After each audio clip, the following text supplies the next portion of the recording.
Bem-vindos a mais uma aula aqui do módulo de simetria.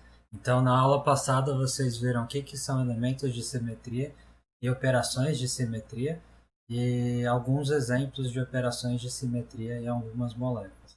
Então, hoje a gente vai continuar nessa parte, a gente vai introduzir o que é a teoria de grupos e como a gente consegue trabalhar com a teoria de grupos. Então, a teoria de grupos, ela é o conceito de grupo matemático, é simplesmente uma coleção de elementos matemáticos que estão correlacionados por certas regras. Então, a teoria de grupos é algo geral que serve para qualquer grupo. Por exemplo, o grupo dos números reais é um grupo matemático que está correlacionado por certas regras. Ou grupos dos números decimais e assim por diante. Então, os elementos de simetria, as operações de simetria, eles podem estar relacionados entre si por certas regras, criando o que a gente chama de um grupo matemático. E quais que são essas regras? A primeira delas é que o produto de qualquer elemento deve ser um elemento do grupo. Então, se a gente multiplicar duas operações de simetria, o resultado deve ser uma operação de simetria que é do grupo. Mesmo a gente pode ver para os números reais, por exemplo. Se a gente multiplica dois números reais, o resultado é um número real que faz parte do grupo dos números reais. A segunda regra é que um elemento do grupo deve comutar com todos os outros e deixá-los inalterados. Então a gente tem sempre um elemento que a regra da comutação vai valer. Então, se a gente lembrar o que é a regra da comutação, se a gente multiplicar A vezes B, tem que ser igual a B vezes A. Então, todo grupo tem que ter um elemento que vai comutar com todos os outros elementos do grupo e vai deixar esse grupo inalterado. No caso dos números reais, esse elemento é o elemento 1. Então, se a gente multiplicar 1 por qualquer outro número do grupo, vai deixar esse número inalterado e a multiplicação desses números é comutativa. Então, 1 vezes 5 é igual a 5 vezes 1. Então, para as operações de simetria, em todo grupo de operações de simetria tem que ter somente um elemento que vai comutar com todos eles e vai deixar ele inalterado. A gente vai ver que é a operação identidade, que a gente chama de erro. A terceira regra é a regra associativa da multiplicação deve ser válida. Então, se a gente está multiplicando três operações de simetria, A vezes B vezes C, se a gente fizer primeiro A vezes B, depois vezes C, tem que ser igual a gente fazer B vezes C, depois esse resultado vezes A. Então, a, a lei associativa da multiplicação tem que ser válida. A quarta regra é que todo elemento deve ter um recíproco, que também é elemento do grupo. Então, a gente vai ver o que significa isso no caso das operações de simetria, mas basicamente aqui no o recíproco para uma operação vai ser uma matriz inversa. A gente vai ver o que significa isso. Então, o conjunto de todas as operações de simetria de uma determinada molécula, de um determinado grupo, ela vai formar um grupo matemático que vai seguir essas quatro regras e esse grupo, no caso das moléculas, a gente dá o nome de grupo de ponto, então esse grupo de ponto ele vai correlacionar todas as operações de simetria de uma determinada molécula, formando um grupo matemático. Vão seguir essas quatro regras que a gente viu agora. Então, que a gente precisa fazer para achar o grupo de ponto de uma molécula? A gente vai ver que a gente precisa achar todas as operações de simetria e todos os elementos de simetria possível para aquela molécula. Mas antes da gente chegar nisso, vamos ver por que as operações de simetria podem ser tratadas como um grupo matemático. Né? Então, isso ocorre porque a representação de uma operação de simetria ela pode ser feita na forma matricial. Então, cada operação de simetria que vocês viram, por exemplo, rotação, reflexão, ela pode ser representada na forma de uma matriz. Então, sempre que a gente estiver fazendo uma operação de simetria, o que a gente está fazendo na realidade são operações com matrizes. Então, se a gente pegar um sistema simples aqui de um átomo somente, por exemplo, a gente tem esse átomo vermelho aqui na posição x1, y1, z1, nesse eixo cartesiano. Então, se a gente fizer uma operação de simetria nesse ponto, por exemplo, a gente pode ter a operação E, que é a operação que é a identidade. Então, é o elemento.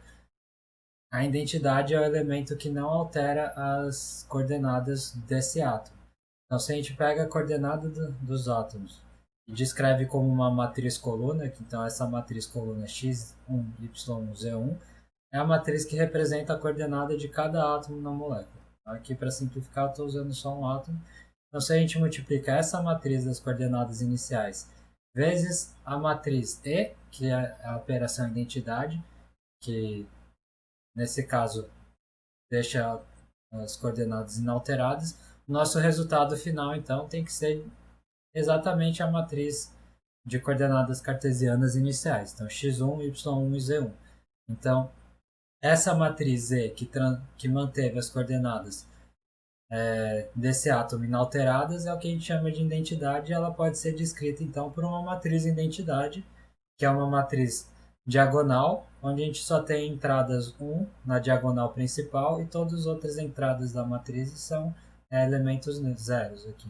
Então, a gente só tem uma na diagonal principal.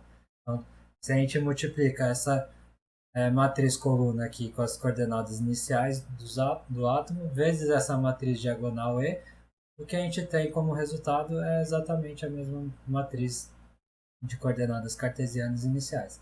Então, essa operação é a operação que a gente chama de identidade, que é o elemento neutro do grupo matemático das operações de simetria. Então, todo o grupo de ponto de das moléculas vai conter uma operação E, porque é o elemento que não é alterado, que não altera as coordenadas.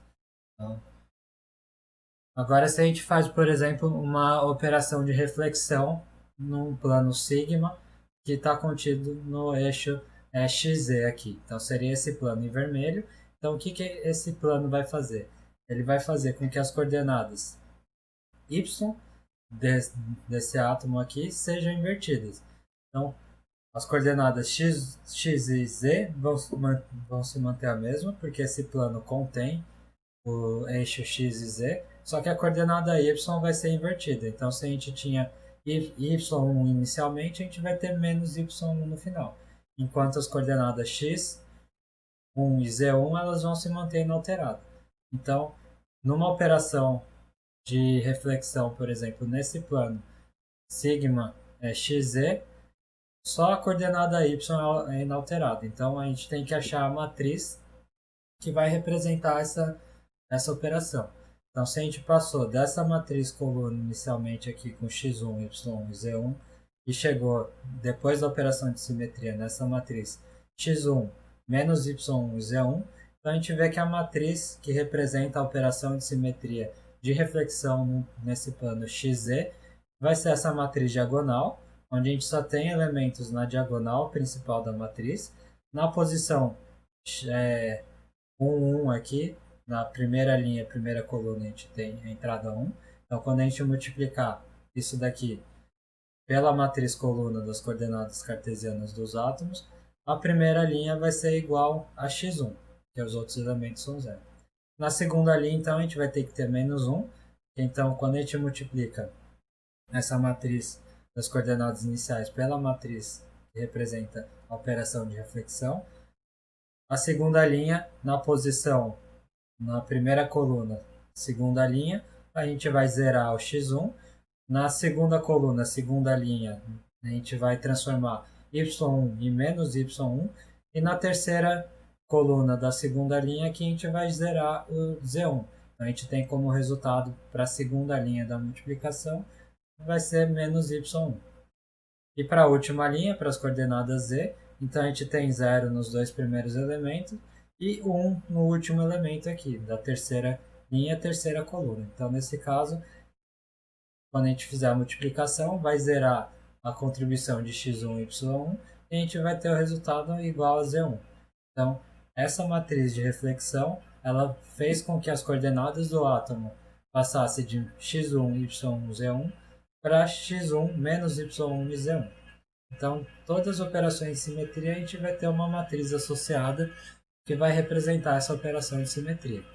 Então, se a gente fizer uma rotação agora, uma rotação de 180 graus no eixo Z. Então, se a gente rotacionar sobre o eixo Z aqui, se a gente tem um C2 que coincide com o eixo Z, as coordenadas do eixo Z elas vão se manter inalteradas, porque a gente está rotacionando sobre esse eixo. Então, se a gente olhar aqui na operação matricial que representa essa rotação de 180 graus, na coordenada Z inicial a gente tem Z1 e na coordenada final aqui a gente tem Z1. Então, se a rotação sobre o eixo Z mantém as coordenadas do eixo Z inalteradas. Já no caso do eixo XY, se a gente rotacionar de 180 graus, o que acontece é que a coordenada que antes inicialmente era x1 vai passar a ser menos x1. E a coordenada que era y1 vai passar a ser menos y1. Então, quando a gente vê a matriz que representa a operação de simetria C2, a gente tem menos 1 aqui na primeira linha, a primeira coluna, que é o que vai levar ao resultado menos x1. E os outros elementos dessa primeira linha são 0. Na segunda linha, a gente tem 0, menos 1 e 0. Então, o resultado dessa multiplicação dessa linha pela coluna das coordenadas do átomo o resultado vai ser menos y1.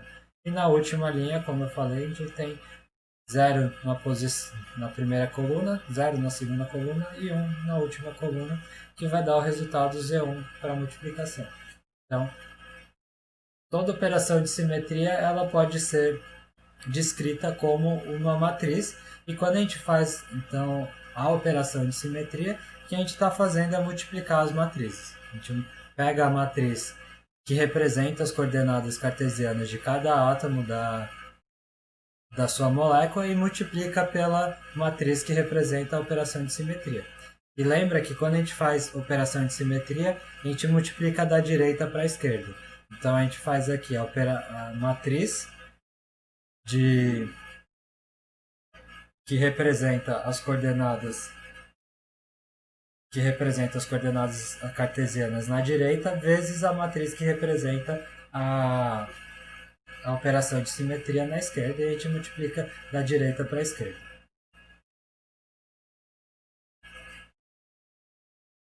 Então, como que são as matrizes para operações de rotações próprias? A gente viu no caso que a rotação C2 de 180 graus é um caso simples, porque quando você rotaciona de 180 graus, a coordenada que era x passa a ser menos x e a que era y passa a ser menos y. Se a gente estiver fazendo uma rotação no eixo Z.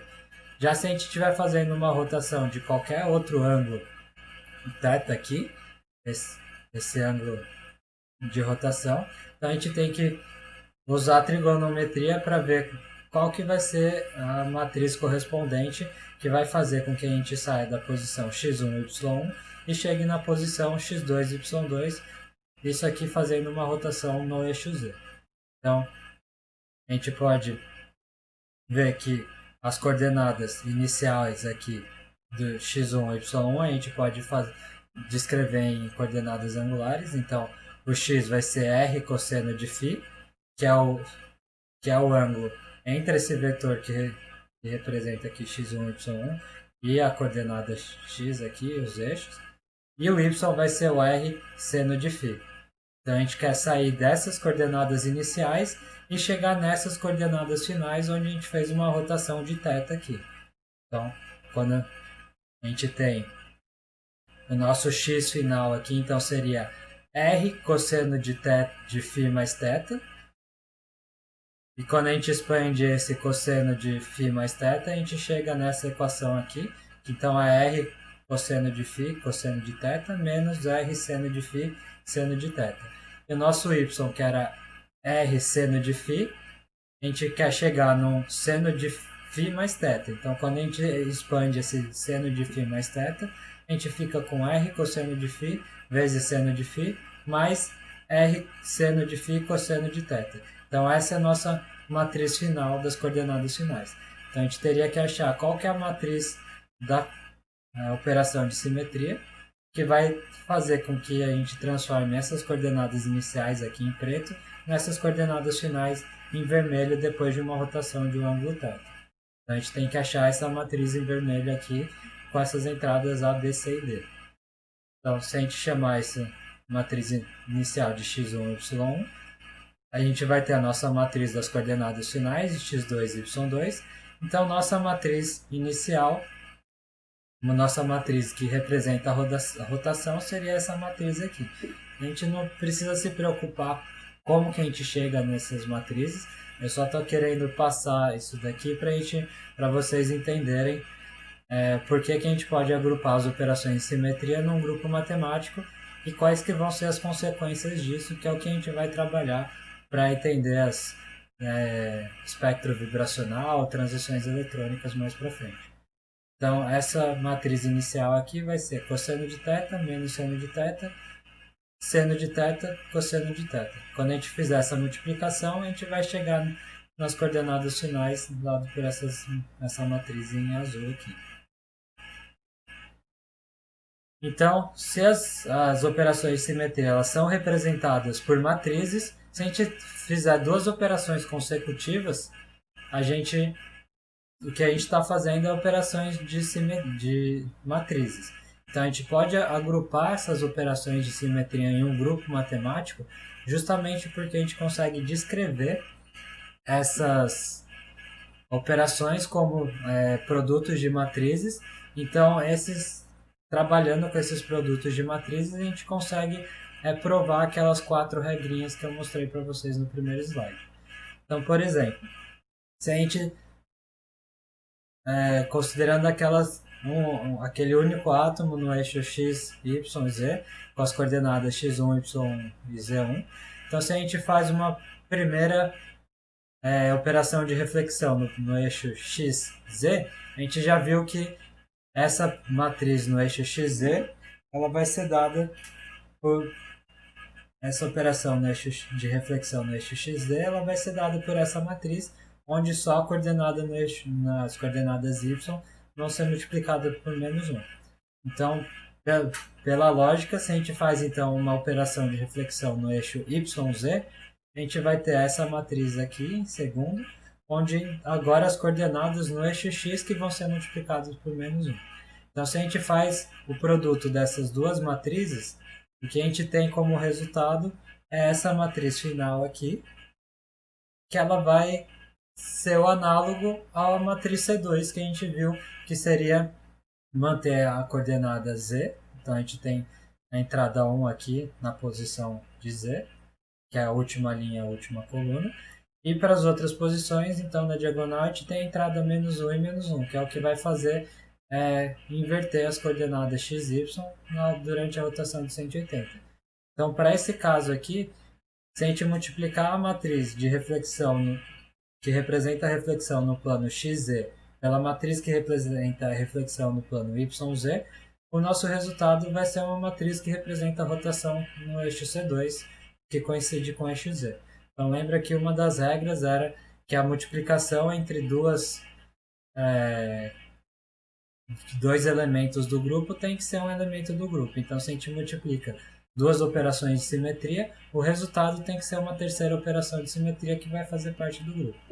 E o mesmo ocorre aqui se a gente, então, multiplica a matriz que representa a reflexão no eixo y, no plano YZ, vezes a reflexão no plano XZ. O resultado também vai ser uma matriz que representa a rotação no eixo C2. E a matriz, a gente sempre tem que ter uma matriz inversa, que também é parte do grupo. Então, o conceito de matriz inversa é esse daqui. Então, se a gente multiplica duas matrizes, que uma é inverso da outra, o resultado é a identidade, é a matriz identidade, que é o elemento que deixa as coordenadas inalteradas, que tem que estar presente em todo o grupo.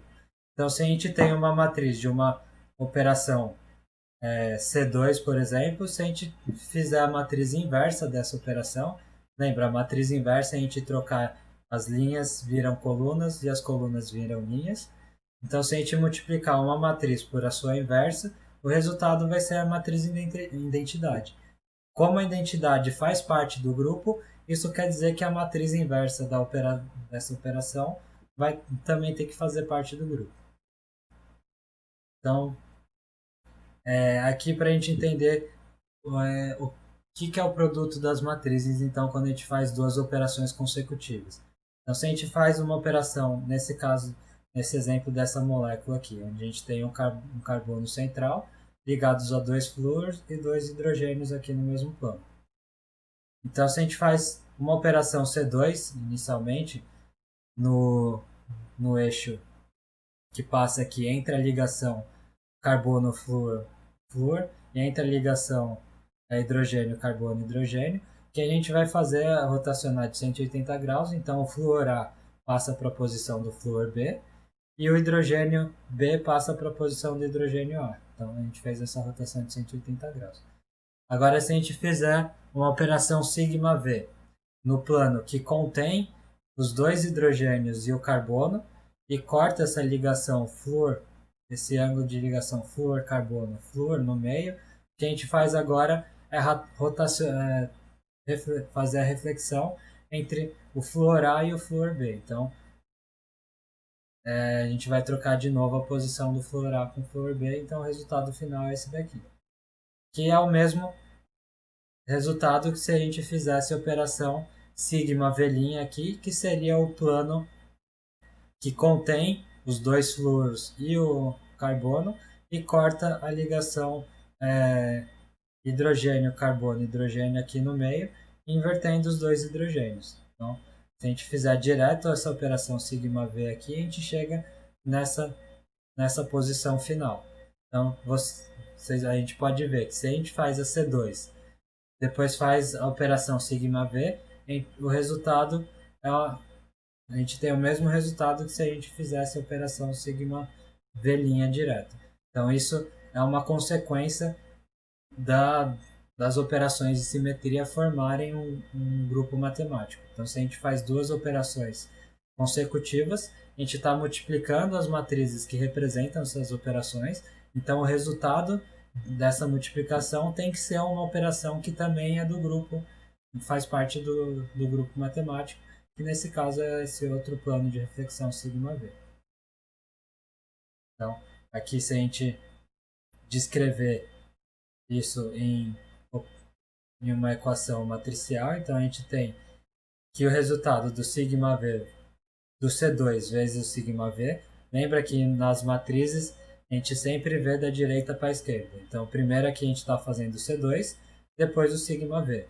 Nesse caso aqui é o mesmo resultado que a gente faz o C2, primeiro o sigma V, depois o C2. Então, nesse caso, as operações comutam. A propriedade comutativa é válida. Isso, ele é igual, então essa operação é igual a gente fazer o sigma V'. Então, se a gente faz o C2 primeiro, depois o sigma V, isso tem que ser igual a gente fazer o sigma V'. Como resultado, pelo fato das operações de simetria serem um grupo matemático, essa equação tem que ser válida. Então vamos ver um exemplo agora de operações que não comutam em uma determinada molécula. Então a gente pode pegar como exemplo a molécula de BF3, que tem uma estrutura trigonal plana. Então o átomo de boro está no centro desse triângulo e a gente tem três átomos de flúoros aqui na posição 1, 2 e 3. Então os elementos de simetria que a gente tem é o C3, que vai passar pelo átomo de boro, e a gente tem três planos de reflexão, cada um contendo uma ligação flúor-boro. Então a gente tem o sigma 1, que contém o flúor 1, o sigma V2 que contém o flúor 2 e o sigma V3 que contém o flúor 3. Então, por exemplo, a gente tem aqui uma série de operações nesse grupo, para essa molécula, que elas não vão comutar. Então, por exemplo, se a gente iniciar nessa situação inicial aqui, com a molécula nessa configuração, a gente fizer primeiro a operação C3 aqui. Então, a gente vai rotacionar de 120 graus ao longo do eixo Z, no eixo que passa pelo átomo de boro. A rotação é uma rotação horária. Então, o átomo 1 vai vir para a posição 2, e o átomo 2 vai vir para a posição 3, e o átomo 3 para a posição 1. Então, a gente vai chegar nessa segunda configuração aqui, depois de fazer a operação de rotação C3. Então, agora, se a gente fizer a operação sigma V2, então a gente tem que fazer a operação ao longo do eixo do plano de reflexão sigma V2 na configuração inicial. Então, o plano sigma V2 vai ser o plano que passa aqui nessa ligação. Então, ela contém a ligação com o flúor 2. Então, ela vai manter o flúor 2, que estaria nessa posição 2, na mesma posição, e trocar os outros dois. Então, se a gente fizer essa operação depois de fazer o C3, a gente vai fazer a reflexão nesse plano aqui. Então, nesse caso, o flúor 1 vai manter no lugar e a gente vai trocar o flúor 2 com o flúor 3, chegando nessa posição, nessa configuração final aqui, que é o equivalente a gente fazer inicialmente o sigma, fazer a operação sigma V3. Então, se a gente fizer a operação sigma V3, a gente está fazendo nesse plano aqui. Então, a gente mantém o átomo 3 na posição e troca o átomo 1 com o átomo 2, chegando nessa configuração equivalente. Então, a sequência de operações C3 e sigma V2 vai ser igual à operação sigma V3. Só que agora se a gente alterar a ordem da operação, se a gente fizer primeiro o sigma V2 e depois o C3. Então, se a gente parte dessa configuração inicial e faz primeiro o sigma V2, a gente vai chegar nessa configuração aqui. Então, o sigma V2 mantém o átomo de flúor 2 na posição, inverte 1 com 3, chegando nessa configuração. E agora, então, se a gente fizer o sigma, o eixo de rotação C3, a rotação de 120 graus no sentido horário, então a gente vai trocar o átomo 3, vem para a posição 2, o 2 vem para a posição 1 e 1 vem para a posição 3, chegando nessa configuração final aqui. Então a gente vê que fazendo a primeira operação sigma V2 depois a C3 é diferente de fazer o C3 depois o sigma V2. A gente não chega na mesma configuração final. Então, a série de operações sigma V2 depois do C3, ela vai ser igual ao sigma V1, que é o equivalente a gente fazer a reflexão nesse plano aqui, que contém o flúor 1, e inverter o flúor 2 com o flúor 3.